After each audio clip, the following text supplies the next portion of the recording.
আসসালামু আলাইকুম ভিউয়ার্স, সাজিয়া সোমেন কিচেনে আপনাদের স্বাগত জানাচ্ছি। আজকে আমি আপনাদের জন্য নিয়ে এসেছি আলু দিয়ে দেশি মুরগির ঝোল। আশা করি আমার প্রথম ভিডিওটি আপনাদের পছন্দ হবে। ধন্যবাদ। আমি এখানে একটি কড়াই নিয়ে নিয়েছি। কড়াইটি কিছুটা গরম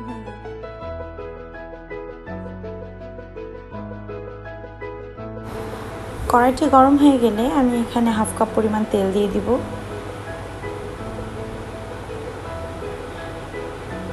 এখন আমি এখানে হাফ কাপ পেঁয়াজ ভেজে নেব। পেঁয়াজটা আগে দেওয়ার কারণ হচ্ছে পেঁয়াজটা আগে ভেজে নিলে পেঁয়াজের কাঁচা গন্ধটা চলে যায়।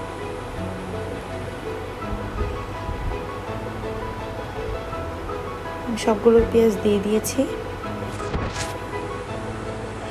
পেঁয়াজটি হালকা ভাজা হয়ে গেলে আমি একে একে সব মশলা অ্যাড করব। আমি এখন দিয়ে দিচ্ছি 2 চা চামচ জিরা বাটা,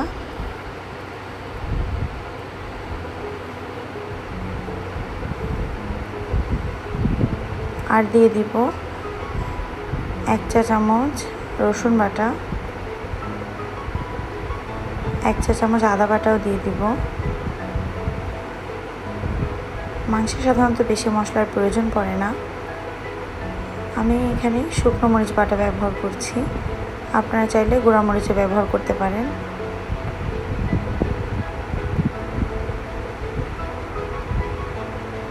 এখানে আমি 1 চা চামচ শুকনো মরিচ বাটা দিয়ে দিয়েছি। এখন আমি দিয়ে দিচ্ছি হলুদ গুঁড়া, লবণ দিয়ে দিব স্বাদ অনুযায়ী।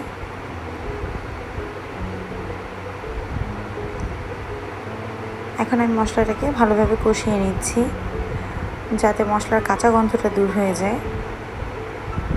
মশলাটা ভালোভাবে কষিয়ে নিব। কষানো হয়ে গেলে আমি সবগুলো মাংস অ্যাড করে দিব।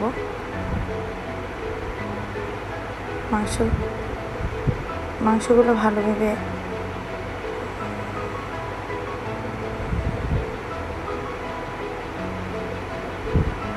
কষিয়ে নিতে হবে।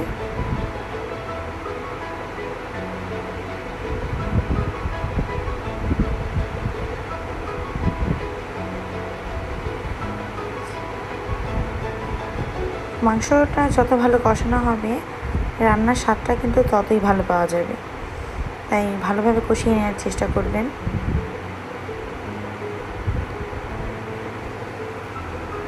এখন আমি অল্প অল্প করে পানি অ্যাড করছি। আমি একবারে সবটুকু পানি দিব না, তাহলে মাংস কষানোটা ভালো হবে না।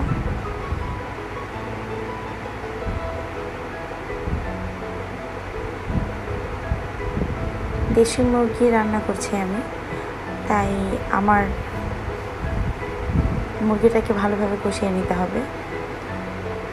এখন আমি দিয়ে দিচ্ছি 2 টুকরো এলাচ, একটু তেজপাতা এবং 2-3 টুকরো দারচিনি।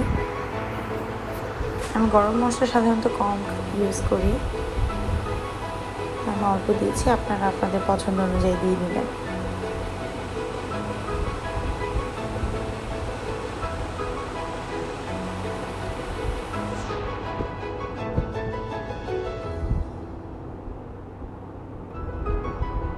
এই পর্যায়ে আমি পানি অ্যাড করছি। এখন আমি একটু বেশি পরিমাণে পানি দিয়ে দিব। চেষ্টা করবো এই পানিতেই আমার পুরো রান্নাটা কমপ্লিট করার। যেহেতু দেশি মুরগি রান্না করছি, প্রয়োজনে আমি আরও পানি দিব।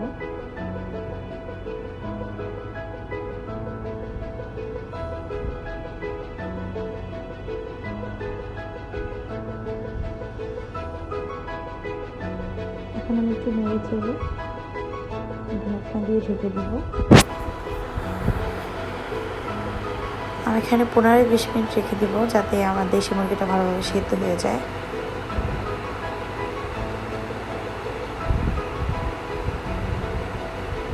হয়ে গেছে। আমি এখন একটু আলু অ্যাড করব। আমি সবগুলো আলু দিয়ে দিয়েছি। আমার মাংসটা প্রায় সিদ্ধ হয়ে এসেছে, তাই আলুটা সিদ্ধ হয়ে আসলে আমি নামিয়ে ফেলবো।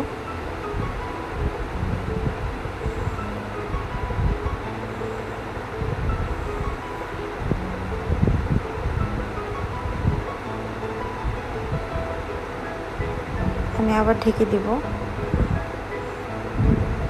ঢাকনা দেওয়া থাকলে পুষ্টিমানও বজায় থাকে আর রান্না সিদ্ধ তাড়াতাড়ি হয়। এই পর্যায়ে আমার মাংসটা আমি চেক করে নেব। মাংসের আলুগুলা,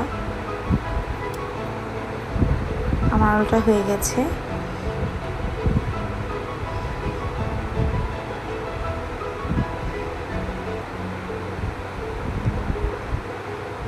এই পর্যায়ে আমি নামিয়ে নিব। ভিডিওটি ভালো লাগলে সাবস্ক্রাইব করুন, লাইক দিন, আমার সাথে থাকুন। ধন্যবাদ।